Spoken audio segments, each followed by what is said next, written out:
Bonjour, nous sommes en 2017 dans le site de l'Institut Docteur Angélique, un institut privé de philosophie et de théologie sur Internet. Et dans une série consacrée aux phénomènes paranormaux, à la fois de philosophie et de théologie, parce que certains sont d'origine naturelle et d'autres par contre font appel à des forces surnaturelles. Et je voudrais voir dans cette vidéo la question de l'hypnose. C'est en effet un phénomène paranormal, ça veut dire dont les causes sont un peu mystérieuses, et qui n'avait pas été abordé, on me l'a fait remarquer sur Internet. Alors, d'abord, il est vrai que nous connaissons l'hypnose surtout à partir des spectacles qui apparaissent à la télévision, ou, je dirais, quelquefois, euh, dans des salles de spectacle. Et c'est souvent très impressionnant, puisqu'on voit des personnes qui sont prises au hasard, dans la foule du moins, c'est ce que dit l'hypnotiseur, et qui vont sur un ordre rapide, du style à 3, vous allez dormir. 1, 2, 3. Qui vont entrer dans ce sommeil et qui vont ensuite faire toutes les volontés de l'hypnotiseur, qui évidemment sait s'arrêter pour ne pas aller trop loin. Et donc quand on regarde ça, on se dit, mais comment ça se fait? Quel talent il a? Quel pouvoir magique a cet hypnotiseur? Il va donc falloir, pour commencer, se demander d'où vient ce phénomène. S'il s'agit, je dirais, d'un tour, d'une apparence, d'une escroquerie, ou s'il y a un vrai phénomène qui se produit. Alors, je dirais que, devant les incroyables pouvoirs des hypnotiseurs, certains se disent, manifestement, la personne qui fait n'importe quoi, qui va par exemple faire la poule par terre, qui va perdre sa dignité de cette façon-là, eh bien, la personne doit certainement avoir perdu la conscience et doit dormir. En réalité, pour comprendre comment fonctionne l'hypnose, c'est assez simple. Il suffit, et c'est ce que je vais faire dans les quelques minutes qui suivent, de se laisser faire pour comprendre un petit peu ce qui se passe. Alors d'abord, quelques notions précises. En fait, l'hypnotisé est soumis à sa volonté. Ça veut dire qu'en fait, c'est parce qu'il veut librement, volontairement, se laisser prendre par l'hypnose qu'il se laisse prendre par l'hypnose. Je précise encore, s'il entre effectivement dans un certain état second, c'est bien parce qu'il le veut. Et je vais faire juste après une petite expérience qui, je pense, va le démontrer à chacun. Je vais donc projeter sur cette vidéo, dans quelques minutes, une scène un peu fascinante, et je vais demander aux personnes qui écoutent cette vidéo de se laisser porter par cette scène, vraiment, de la regarder, et de se laisser comme planer, comme endormir, comme si la tête était lourde, et vraiment de jouer le jeu. Eh bien, elles constateront qu'effectivement, elles entrent très vite dans une espèce d'état décalé. Ça veut dire qu'elles regardent, c'est fascinant, elles sont parfaitement conscientes, il n'y a pas de problème, mais elles se sont laissées fasciner, elles sont comme en dehors d'elles-mêmes, et pourtant elles sont en elles-mêmes. C'est ce qu'on appelle l'état d'hypnose. Donc, je vais faire l'expérience maintenant, et donc je vais demander aux personnes, maintenant, de se laisser porter par cela. Je précise, ça ne va durer que quelques secondes. Ça ne va pas être long, et tout de suite je vais reparler. Mais faisons l'expérience.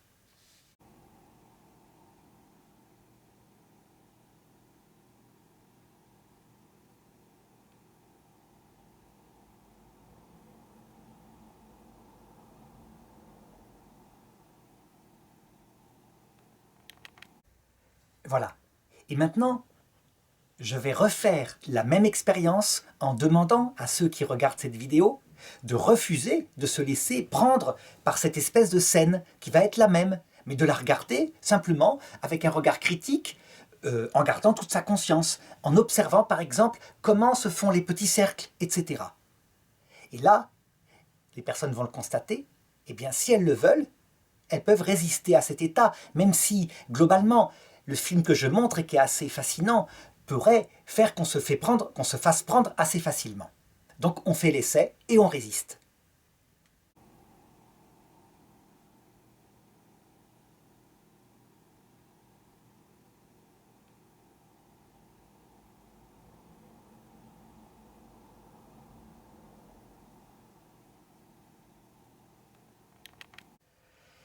Et donc je dirais que pour une personne maîtresse d'elle-même, normale, parce que je vais analyser après comment ça se passe pour des personnes fragiles.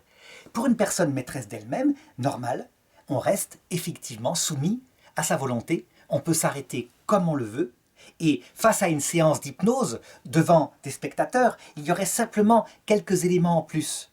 Par exemple, si on a décidé de prouver que ça ne marche pas, par défi, eh bien ça ne marchera pas.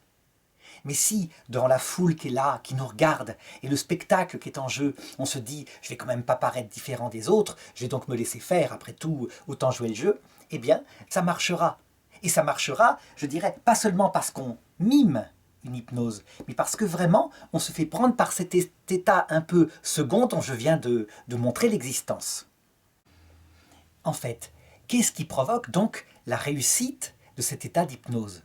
Eh bien, je dirais que il y a plusieurs choses qui sont en nous, qui coopèrent. Il y a évidemment la voix de l'hypnotiseur, qui peut être une voix un peu envoûtante, une voix souvent dans les graves, calme. Il y a deuxièmement donc sa propre volonté de s'y soumettre, ne serait-ce que par curiosité. Et il y a troisièmement l'effet de groupe autour de ceux qui nous regardent, ou l'influence du groupe. Pour bien montrer que ces trois choses peuvent coopérer pour favoriser l'état d'hypnose, eh bien je voudrais raconter une anecdote qui m'est arrivée il y a 35 ans, mais qui est significative de ce qu'on pourrait appeler l'effet psy d'un groupe. Alors ça se passait comme ça, j'avais 18 ans,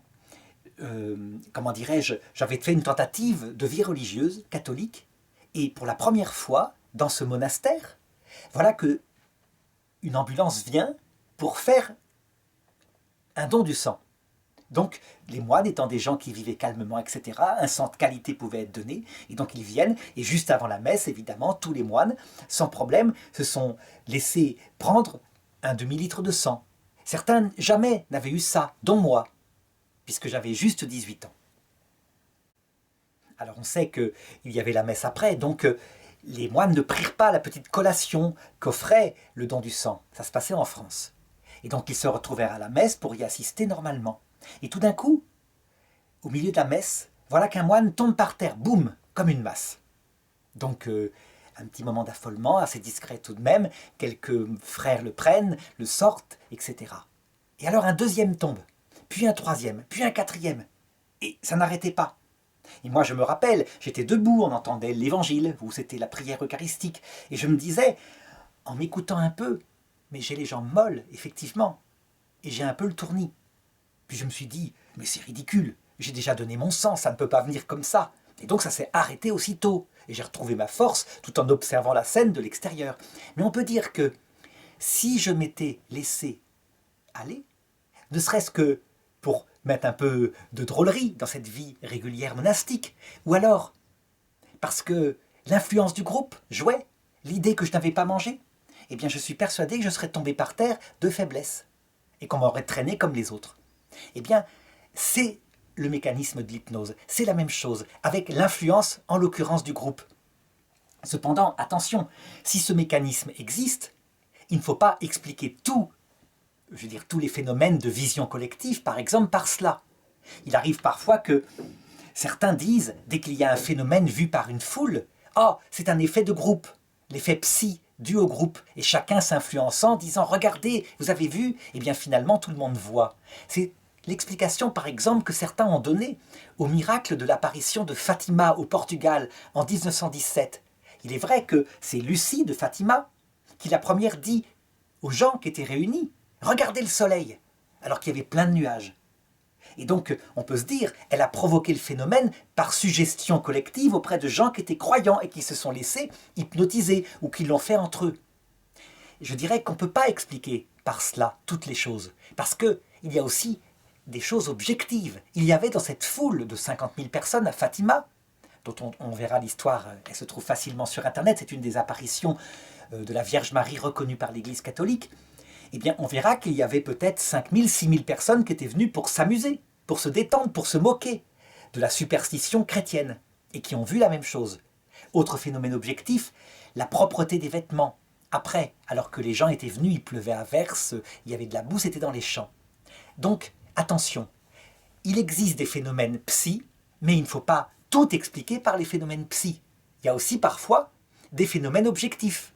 Et si une foule tout entière réunie voit passer un astronef qu'on n'a jamais vu, eh bien peut-être qu'effectivement c'est un astronef de l'armée américaine expérimentale et que les gens l'ont vu. Ça peut exister.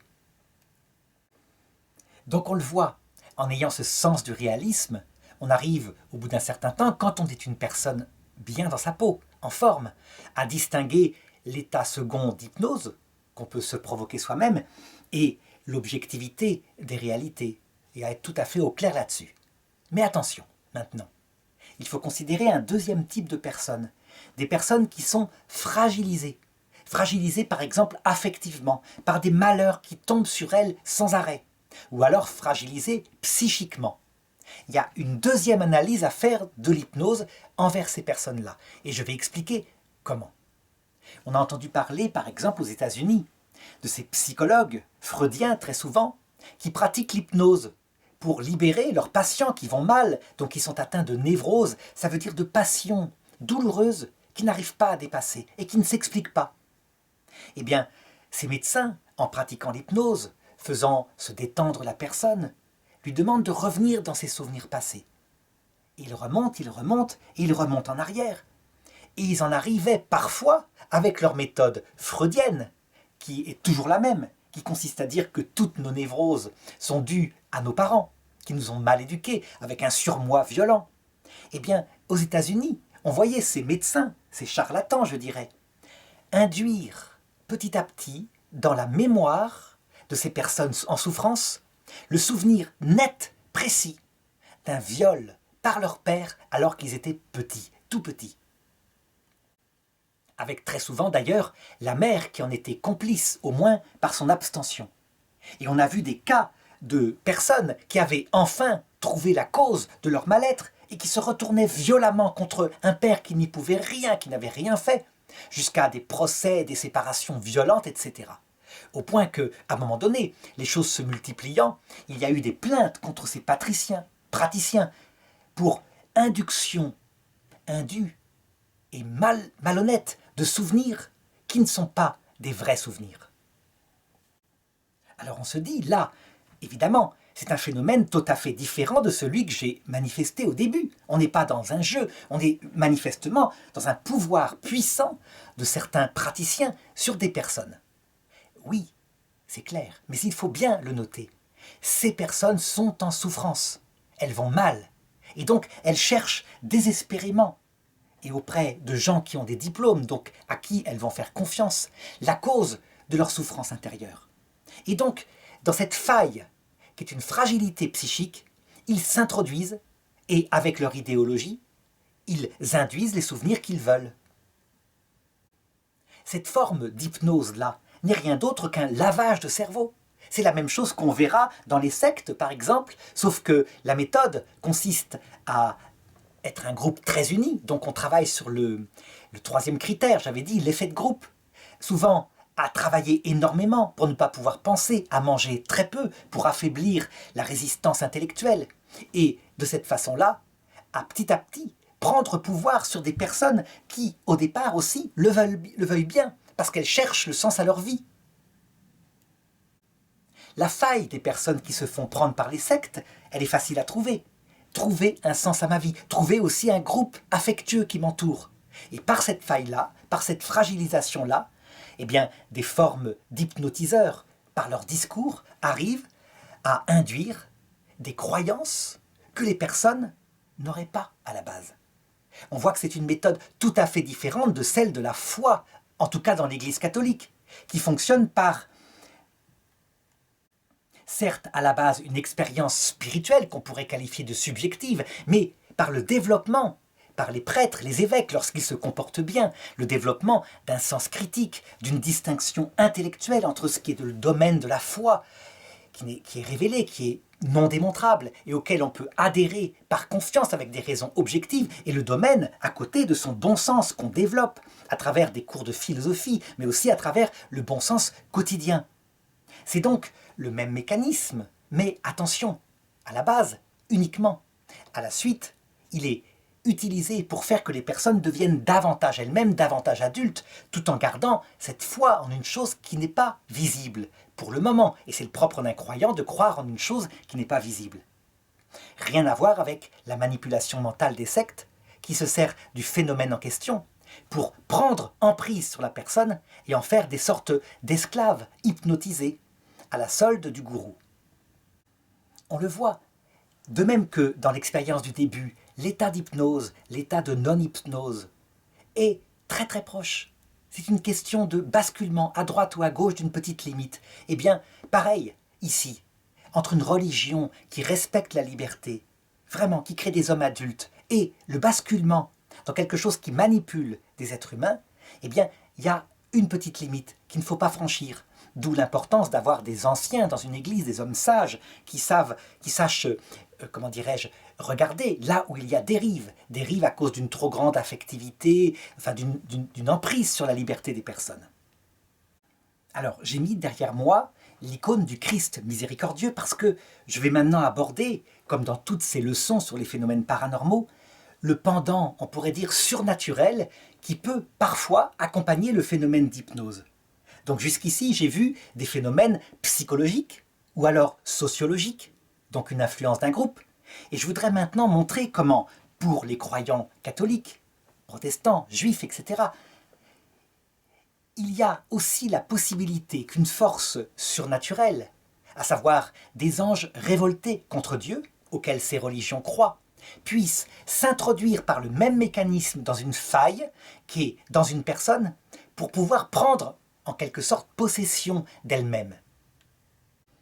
Pourquoi est-ce que je peux traiter de ce phénomène qui n'a plus la même cause dans cette leçon sur l'hypnose? Eh bien parce que l'esprit révolté, le démon, cet ange qui s'est révolté contre Dieu d'après ces religions, ne fait qu'utiliser les lois naturelles dans l'homme de la même façon que les psychanalystes dont j'ai parlé tout à l'heure par rapport aux souvenirs induits. Il n'a pas le pouvoir de faire autrement que de se servir de la psychologie humaine telle qu'elle est. Et donc, de la même façon, en s'appuyant sur les failles d'une personne, eh bien, on va voir apparaître le même phénomène. Je voudrais raconter quelques histoires qui illustrent. Par exemple, on m'a raconté qu'en Afrique, avant l'introduction du catholicisme, de l'islam, qui supprimèrent peu à peu, je dirais, le pouvoir des sorciers, on voyait dans certaines tribus le sorcier qui, par exemple, avait décidé qu'il vendrait un certain nombre de personnes comme esclaves aux marchands d'esclaves arabes ou occidentaux qui viendraient les chercher. On pourrait se dire, mais de quel pouvoir avait-il? C'est un homme seul. Eh bien, il avait souvent le pouvoir uniquement de la menace d'envoyer contre les personnes qui fuiraient et qu'il avait choisi de vendre la malédiction de ces esprits qui travaillaient avec lui. C'était un sorcier. Évidemment, la faille dans ces gens, c'était leur croyance, mais leur croyance appuyée sur des milliers d'années de récits qui s'étaient partagés entre eux, leur croyance en la puissance de ces sorciers, si bien que la plupart des gens, désignés pour être vendus comme esclaves, venaient simplement et se livraient, puis après étaient livrés aux marchands. Et un vieux missionnaire m'avait raconté l'histoire suivante. Il y avait, comment dirais-je, un homme qui ne voulait pas être vendu comme esclave, et qui donc avait réussi à fuir dans la forêt. Et donc, le sorcier en question avait proclamé partout qu'il avait envoyé sur lui les forces du mal et qu'il mourrait. Lorsque cet homme apprit ça, eh bien, il s'assit dans sa case et il n'en bougea plus. Et quelques semaines plus tard, il était mort, réellement mort. Qu'est-ce qui s'est passé? Est-ce à dire que c'est un phénomène seulement psychologique? Il a eu peur et donc, sachant qu'il était maudit par le sorcier, il s'est dit « je ne peux pas m'en sortir », donc il s'est laissé mourir. Il y a une part de ça, certainement. Cependant, le même missionnaire m'avait raconté que, pour une femme qui était venue se réfugier auprès de lui parce qu'elle avait été maudite de la même façon et qu'elle disait « je vais mourir, c'est certain, personne n'a pu résister à la puissance de ce sorcier ». Elle n'avait pas voulu épouser quelqu'un qui lui avait été désigné comme étant son futur mari. Eh bien, le missionnaire en question l'avait véritablement sauvée par le baptême et par l'invocation de Jésus, de la Vierge Marie et des saints. Si bien que, en elle-même était redevenue vivant un espoir, et elle n'avait pas subi le même sort que l'homme dont je parlais tout à l'heure. Face à de tels cas, évidemment, si on le donne à quelqu'un qui est uniquement dans le domaine psychologique, il dira « c'est manifestement le même phénomène que pour le psychiatre abusif, le psychanalyste abusif dont on parlait tout à l'heure, à savoir que ces gens sont dominés, hypnotisés par un sorcier, et c'est le même phénomène, donc c'est purement naturel. Le problème, et c'est ce que diront les croyants et les théologiens, c'est que ces phénomènes-là sont accompagnés de signes paranormaux, de signes bizarres, étranges, que les Africains racontent et que, objectivement, du côté occidental, on ne peut que observer avec stupéfaction, comme par exemple des personnes qui entrent en transe après ce genre de sort et qui se mettent à parler des langues qu'elles n'ont jamais apprises, comme des langues occidentales, qu'elles n'ont jamais même entendues. Alors, devant ces phénomènes paranormaux, que va faire un exorciste catholique, ou protestant, ou musulman? Eh bien, il va dire, manifestement, il y a ici non seulement une cause naturelle, c'est certain, à savoir l'influence, la peur que suscite ce sorcier, les croyances aussi intimes de la personne, mais aussi, certainement, une puissance surnaturelle qui intervient, qui explique ces phénomènes-là, inexplicables, parce qu'on ne peut pas parler une langue comme le grec ancien qu'on n'a jamais appris, surtout au fin fond de l'Afrique. Alors évidemment, je suis bien conscient que cette analyse-là, par cette autre cause d'ordre surnaturel, eh bien, elle ne peut pas être partagée par quelqu'un qui n'a pas un minimum le sens de la possibilité d'un au-delà. Cependant, un vrai curieux, un vrai chercheur de vérité honnête ne doit pas complètement se fermer à la possibilité de ces causes multiples, y compris l'aspect surnaturel. Il me reste maintenant à traiter d'une chose, c'est, face à ces phénomènes-là, ce genre d'hypnose, on pourrait le dire, d'origine non naturelle, comment s'en sortir? J'ai bien montré que pour l'hypnose naturelle, l'homme reste soumis à sa volonté. Est-ce qu'il en est de même lorsqu'il s'agit de quelque chose d'origine non naturelle? Eh bien, je voudrais raconter d'abord une histoire qui m'est arrivée il y a à peu près 25 ans et qui, je pense, va illustrer comment on peut s'en sortir. Donc il m'était arrivé un malheur privé, intense, qui m'avait laissé dans un état pas très bien. Donc une fragilité était arrivée en moi. Ça se traduisait par des angoisses, des questions concernant l'amour de Dieu, ma foi, etc. Et je me rappelle que tout d'un coup, et voilà comment les phénomènes ont commencé. Je me promenais dans une petite ville où j'habitais à l'époque, où j'ai habité pendant 1 an, et tout d'un coup, en passant dans une rue anodine, dans laquelle je passais habituellement, je vois comme un flash, donc à l'intérieur de moi, et devant moi en même temps, un panneau de sens unique qui allait se mettre là, qui n'y était pas, manifestement il n'y avait pas de panneau. C'est stupide, mais je vois ça. Je repasse une semaine plus tard, à l'endroit exact, la municipalité avait posé un panneau de sens unique. Donc ça me frappe, ça m'amuse. Je me dis, mais c'est étonnant, c'est pas très utile comme vision. Toujours est-il que ça a commencé à se multiplier. Et c'était amusant, je le prenais bien. Pourquoi pas? J'avais des flashs concernant l'avenir. Et je me disais, pourquoi pas s'en servir? C'est intéressant comme phénomène. Et puis au bout d'un certain temps, je me suis rendu compte que ça marchait 1 fois sur 2. 1 fois sur 2, ça ne veut pas dire que ça ne marchait pas la fois où ça marchait. Ça marchait vraiment, c'est-à-dire que c'était des visions absolument ahurissantes sur des petits points absolument inutiles de la vie, du style le panneau de sens unique, mais qui se réalisaient réellement. Donc moi, dans mon analyse, je me disais, il y a un phénomène paranormal, mais il s'avérait que 1 fois sur 2, ce genre de vision ne se réalisait pas. Quand ce genre de phénomène se produit, et donc éventuellement venant d'une force surnaturelle, parce que tout de même, cette vision du panneau, d'où ça peut venir? Eh bien, dans une analyse simple, quand on est confronté à quelque chose comme ça qui est de l'ordre du trompeur, quelque chose qui peut effrayer si on n'est pas solide psychologiquement, comment s'en libérer?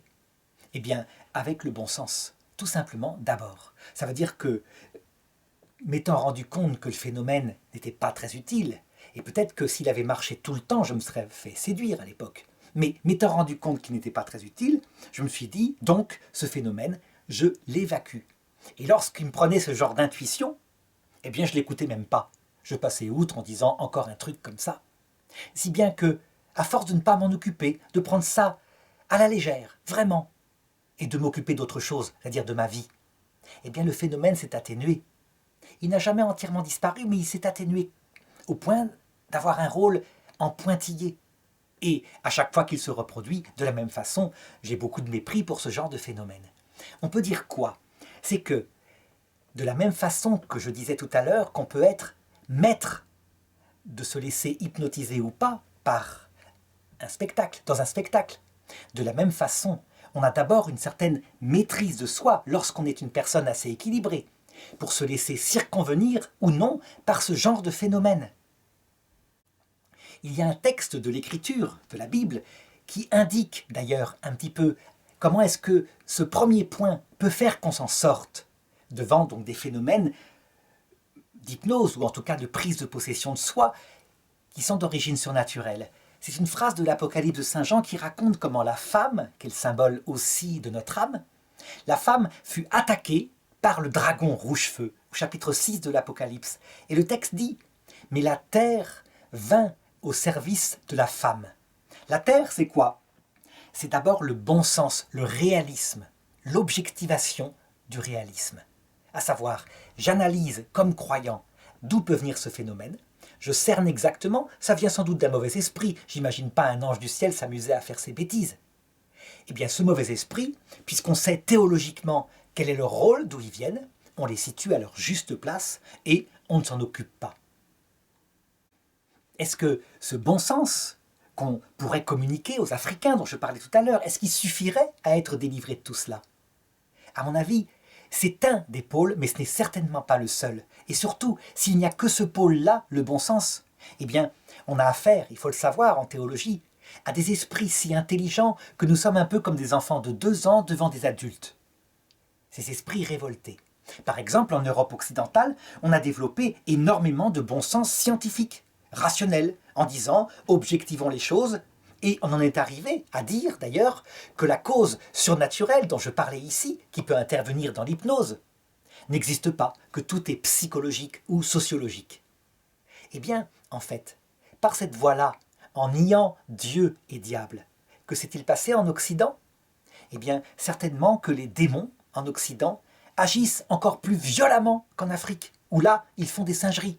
Parce qu'en Occident, c'est la pensée même de l'homme occidental qui semble, depuis 150 ans, 200 ans, parfois possédée. Comment imaginer que des peuples si intelligents, si rationnels que sont les Occidentaux se livrent tour à tour à des idéologies qui font des millions de morts? L'idée, par exemple, que le bonheur entier est dans le capitalisme pur, uniquement l'argent, 19e siècle, avec l'esclavage dans les entreprises où on travaille 12 heures par jour, 7 jours sur 7, où il n'y a aucune loi sociale et uniquement l'offre et la demande qui gèrent les salaires. C'est l'Occident qui y a pensé. Ou alors, l'inverse, la lutte, le communisme, l'idée que l'homme, il suffit que les biens de production lui appartiennent, et ces biens de production, eh bien, fera qu'il créera sur Terre le paradis, parce qu'il n'y aura plus les capitalistes. Quelle absurdité! Est-ce que l'homme n'est pas un père, une mère de famille, avec des enfants? Est-ce que c'est pas ça qui est essentiel pour sa vie, avec ses amis? Est-ce qu'on ne voit pas que les hommes, même au combat, ne meurent pas pour les idéologies, ils meurent pour le copain d'à côté? Le réalisme est comme perdu parfois par ces idéologies qui, pour un croyant, n'ont pas qu'une origine naturelle. Bien sûr qu'il y a des origines naturelles, la convoitise de l'homme, je dirais l'envie qu'on a vue dans le communisme, etc. Mais il y a certainement aussi, pour un croyant, quelqu'un qui tire les ficelles et qui est de l'ordre des puissances d'au-dessus de la terre, comme dit saint Paul. Donc, à mon avis, pour se délivrer complètement, il faut certes le bon sens, mais il faut aussi une vie de prière, intense, réaliste. Une vie de prière, ça veut dire une union à Dieu, une connaissance de Dieu, de ce qu'on fait sur terre, qui alors fait que, objectivement, par une théologie qui n'est pas celle que je décrivais tout à l'heure, celle d'un gourou, mais plutôt une connaissance rationnelle d'une révélation qui fonde la civilisation occidentale, en l'occurrence, ici, ou pour les musulmans qui fondent leur civilisation orientale, eh bien, une connaissance qui fasse que on garde un sens de ce qu'on fait sur Terre, du sens mystérieux de cette vie. D'ailleurs, le texte de l'Apocalypse continue, et il dit « Il fut donné à la femme les ailes du grand aigle pour qu'elle s'en aille auprès de Dieu. » C'est ça. Donc la terre, le bon sens, et une vie spirituelle mûre, libre, réfléchie, pour aller auprès de Dieu et savoir ce qu'on fait sur terre. S'il n'y a que l'un, donc le bon sens, eh bien, on est démuni. Et l'homme moderne se met à croire en des choses quelquefois complètement folles. Le curé d'Ars disait, si on supprime Dieu des âmes, les hommes finiront par adorer les bêtes. Et d'autre part, s'il n'y a que la prière, sans le bon sens philosophique, eh bien on peut arriver à devenir complètement illuminé. Ça veut dire à ne même plus voir les choses par son bon sens, à perdre le sens qui fait un homme adulte. Alors évidemment, je parle comme cela. Je parle parce que il peut y avoir en moi un certain équilibre psychologique. Mais imaginons le même phénomène arrivant à une personne fragilisée, affectivement, à qui il arrive des malheurs, qui ne sait pas ce qu'elle fait sur Terre, et qu'elle se met à avoir des flashs de voyance, un peu comme j'ai dit tout à l'heure. Eh bien, il est fort probable que elle, comme ces gens malades détournés par des psychanalystes pervers, se ferait détourner de son bon sens et de son équilibre psychologique par cette forme d'hypnose venant du démon, parce qu'il fonctionne de la même façon. Alors, que conclure par rapport à l'hypnose en tant qu'homme et en tant que catholique? Eh bien, d'abord, donc, que c'est un phénomène naturel a priori, un phénomène qui peut être utilisé comme tous les phénomènes naturels pour le bien, par exemple, pour se concentrer lorsqu'on a une opération, des dents par exemple, et dépasser la douleur, l'objectiver et donc la supporter. Pourquoi pas? Ça a été fait. Saint Thomas d'Aquin faisait comme ça lorsqu'il allait chez le dentiste. Ou alors, cette force naturelle peut être utilisée pour le mal, afin de dominer un être fragile, de prendre possession de sa volonté avec son idéologie. C'est le cas de tous les instruments humains. Tout ce qui est humain peut être utilisé comme un couteau pour le bien, à savoir couper du pain et l'offrir à son prochain, ou pour le mal, à savoir tuer son prochain. D'autre part, l'hypnose, comme tous ces phénomènes psy, peut avoir une origine parfois démoniaque, donc par les esprits mauvais, les puissances, les dominations, les principautés qui emplissent ce monde de ténèbres, dit saint Paul. Et à ce moment-là, confronté à cela, on est dans la même situation. On a deux forces qui peuvent nous aider à nous en sortir. Notre bon sens, qui nous fait retrouver pied sur terre, et d'autre part, notre foi, qui fait qu'on a un sens à notre vie, que cette vie est emplie de sens, et qu'on n'est pas simplement une espèce de bateau ivre qui passe de plaisir en plaisir sans savoir ce qu'il fait sur terre. Ainsi, il ne faut pas forcément, comme catholique, ranger l'hypnose parmi les phénomènes qu'on fuit totalement parce qu'ils seraient sataniques. C'est pas vrai. Il faut savoir discerner les esprits, discerner l'auteur, celui qui pratique l'hypnose. Certains médecins le font vraiment bien, et ça aide. Et d'autres le font de manière perverse, comme je l'ai dit. Donc le titre de docteur en médecine n'est pas du tout une garantie, mais l'honnêteté, la finalité que ce praticien utilise. Il faut d'autre part ne pas nier la possibilité qu'une forme d'hypnose puisse venir de ces esprits mauvais, et donc savoir le discerner. Et dans ce cas-là, se servir des armes de l'Église, à savoir les sacramentaux, l'eau bénite, la prière à Marie, etc. Et je voudrais conclure par une phrase de la Bible tirée des Proverbes. L'homme fort qui dompte son âme est plus fort que le guerrier qui prend des villes.